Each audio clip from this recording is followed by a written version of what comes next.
Please note, we would like to make it very clear, we are totally against the form of discipline described in the articles and accounts being used on minors and non-consenting adults. Although some of these accounts are fictional, and others may be an exaggerated reality, none of them are too far from the truth of what really happened back in those days. CP and the end of the Age of Innocence. There is a popular caveat repeated often on reality television here that says don't try this at home. It certainly applies here to the half-dozen posting in a mainstream publication. Some of this information may seem irrelevant and others who have no interest in the American way may find it yawnable, but I hope some will enjoy and or learn something about our history. Hollywood probably assures that many of this will not be unfamiliar to our estimable forum. Google has become a source of a mine load of links, especially when it comes to small city papers in the days of yore, as I recently mentioned. Is this happening in regional papers in the UK? In 1939, an article that would appear in the below links wouldn't raise an eyebrow. The end of the Innocence began here with kinky model Betty Page. The film on the notorious Betty Page showed when that Senator Estes Kefauver attacked the effects of pornography on youth, with her promoter Irving Klaw being questioned on Capitol Hill. Her promoter was upset that Kiss Me Kate, with its famous spanking scene on stage in 1951, didn't receive any censure or censor. Nothing pornographic here. I did find the pout with the wife rubbing her bottom ranking up there with a Norman Rockwell classic. It may become a best-selling poster. As I look back, I wonder in 1939 whether the same mentality justifying non-consensual corporal punishment for self-gratification was operative in the home within moderation was found in the school. There is a universal moral compass IMHO called a conscience, and I find many people must have found corporal punishment OTT and looked the other way back then. How many bare-bottom spankings were given devoid of lustful motives? I would assume most, but less likely than clothed. Pain and humiliation was part of the punishment, and I'm sure given by many with the best interests of the student in mind, but were people aware what a temptation it was for some? They stopped doing it around the end of the Age of Innocence. What year or so was that in the UK? We have fewer boarding schools, so much of this wouldn't apply as it did in the home. What shifting standards of motives in fashion and CP? There is a strange blend between morality and eroticism when it comes to corporal punishment. It was impossible to discuss the erotic qualities in the 1930s here, so spanking was disguised as punishment. The mainstream press bought into it before the end of the Age of the Innocence. We can't let people know our darkest secret, and if that was their darkest secret, it indeed was an innocent age. Consensual adults who engage in said activities should not have to bear those burdens in the 21st century. Here are two examples to augment the 1939 newspaper article from the most recent post on this thread. It really may belong under CP lighter side, Spencer Plan mentioned there, but I think it may warrant a more serious look on how it may apply to school corporal punishment.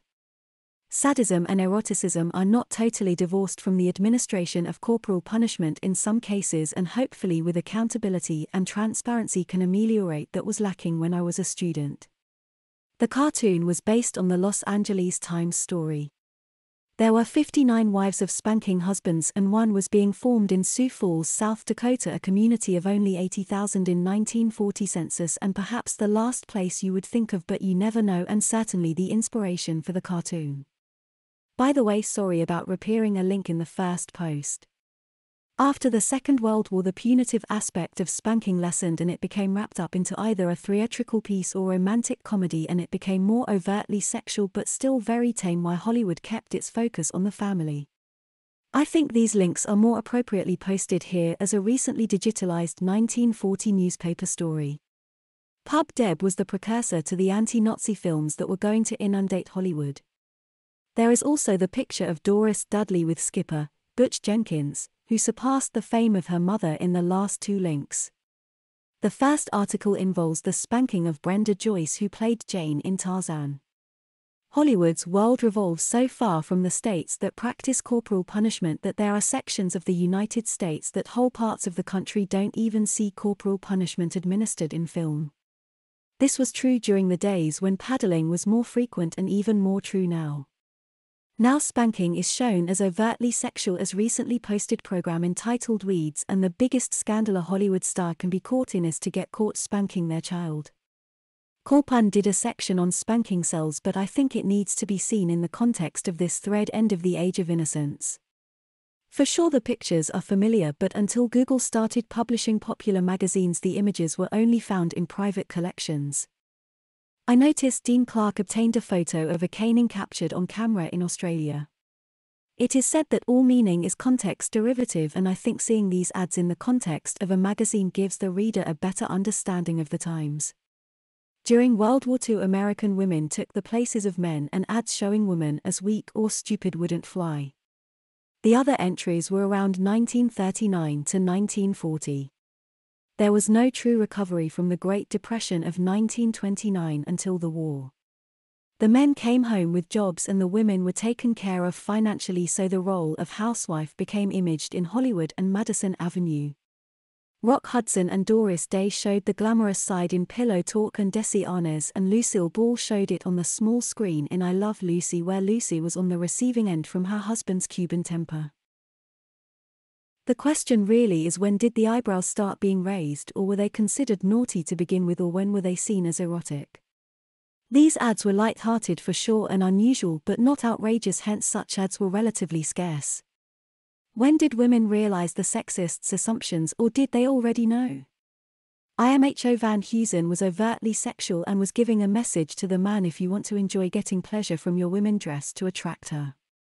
The coffee commercial was more a message to women saying keep your man happy. Milwaukee and Pittsburgh papers are providing the same service as Life magazine is doing, and I'm sure as more newspaper archives go online, things more relevant than corporal punishment in the home will come to light that are more germane to our estimable forum. If I keep surfing I might find a good wave. I'm sure through digitalization the same will happen to UK publications.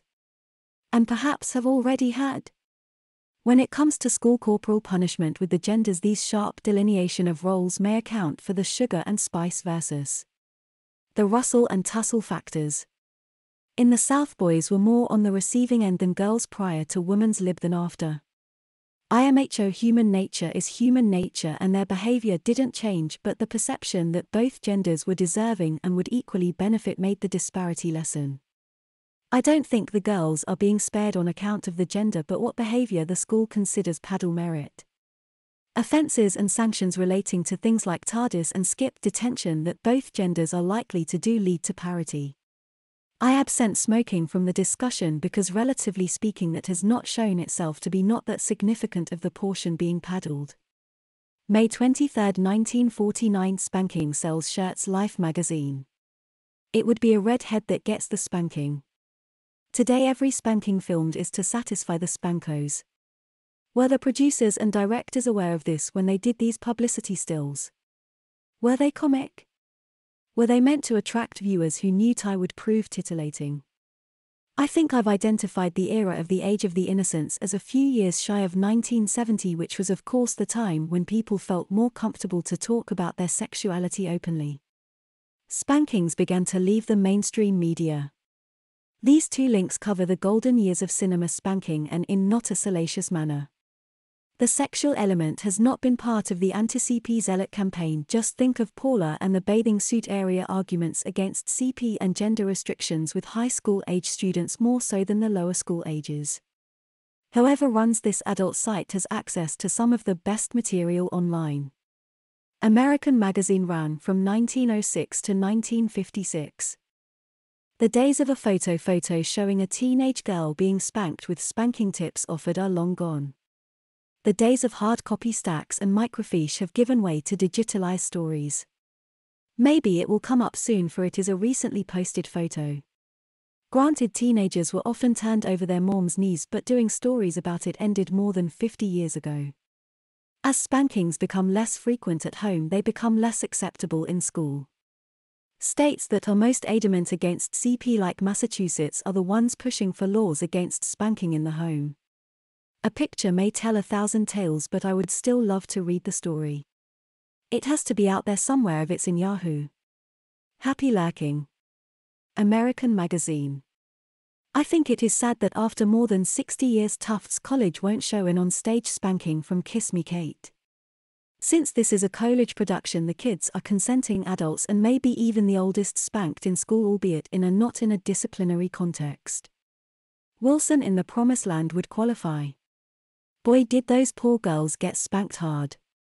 I wonder what they would say about that 40 years later. Besame Catalina in shorts matching her pumps. Real classy. They ought to spank Barbara Wallace Grossman. I would be first in line.